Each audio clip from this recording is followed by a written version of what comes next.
How was it to return to the role of Queen Gorgo after 7 years? It was very nice to return. She's slightly older. And this time she holds a sword. Zach told me that you had to fight. Huh? Zach said that you had to fight. That was your mandate. That you Yeah. I was like, give me a fight. Come on. Because the last movie I kind of sat around while the boys did it all, and I'm a tomboy, so I was slightly jealous, It's like if someone came in the room in a ball gown, I'd be like, yeah, it's pretty, and then someone was like, I'm doing a big fight. I'd be like, I want to do that. So, I did a little one. How was it to play off of the first movie and to get into the script that Kurt crafted and Zach crafted that kind of sets up this parallel storyline? It's not really a sequel. It's taking place at around the same time. Yeah, it's, slicing it in a different way. And, it was kind of interesting for me because you didn't really see the result of Gorgo losing Leonidas in the original. You kind of have the moment where David Wenham's character comes back and she finds out. But it was kind of nice to play this idealistic Spartan woman who, stood by her man and said no, and then things change after he is murdered, and she's sort of driven by the need to avenge his death. I know you've been through it before, but tell me a little bit about finally getting to see a film that when you're actually there doing the work, a lot of it isn't there. Yeah, it's always, I did feel like it didn't feel as odd this time walking on. I thought, we're in a green kind of bucket and there's half of everything, so they're going to paint. It's like the half world that you live in. And I guess, the original was bizarre to me because I'd never experienced anything like it, and it was just Zach kind of telling you where everything was going to be. And then this one, I thought, you know what? I know these guys, they got skills. It's going to happen.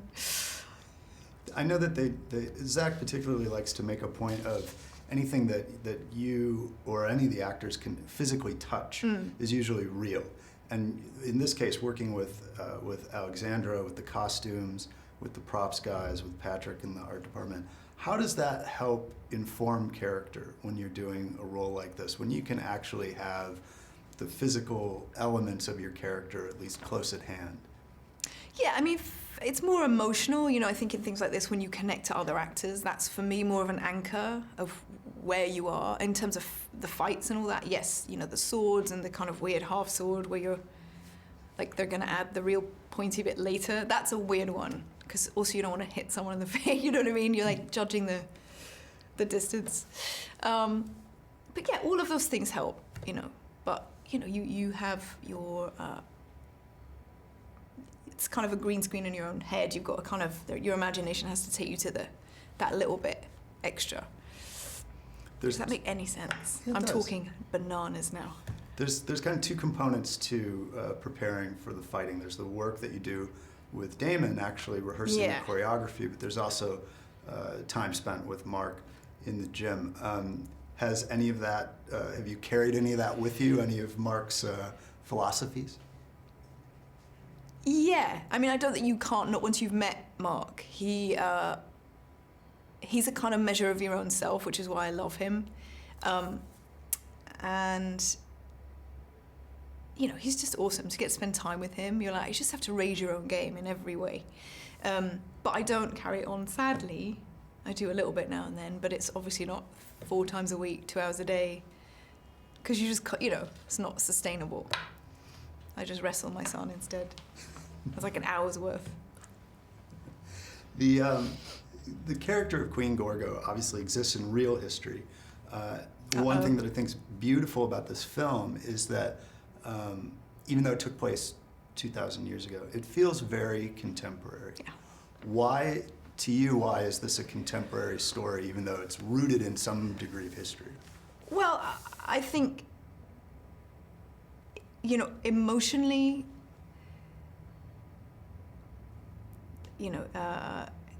historical period films need to be contemporary, because it's that funny thing where you, you think in 1610, a guy who lost his son would scream and weep the same as a guy today who, you know, that carries us through whatever time period we're in. We're all human beings. I think that's the element. So, you know, if you're present and you're connected emotionally to your material, it should carry some impact and some contemporary feel. It's also storytelling, right? I mean, it's in a way, it's a graphic novel. It's not, Yeah. We're not making a documentary. We're not telling history here. We're telling a tale, and it's an elevated tale that anybody Yeah, can it's a relate. hyper real, you know, fucking ride. So, Have you been having fun now that it's done, seeing it on the screen? yeah, I mean, it's, you know, my tolerance for violence has gone down since I've had a kid. I realize I can't horror, you know, I'm kind of like, just the noise. I think I spent a lot of it like this. I think clearly they had a high sodium diet back then or something. Spurred a lot of blood. Yes. Possible.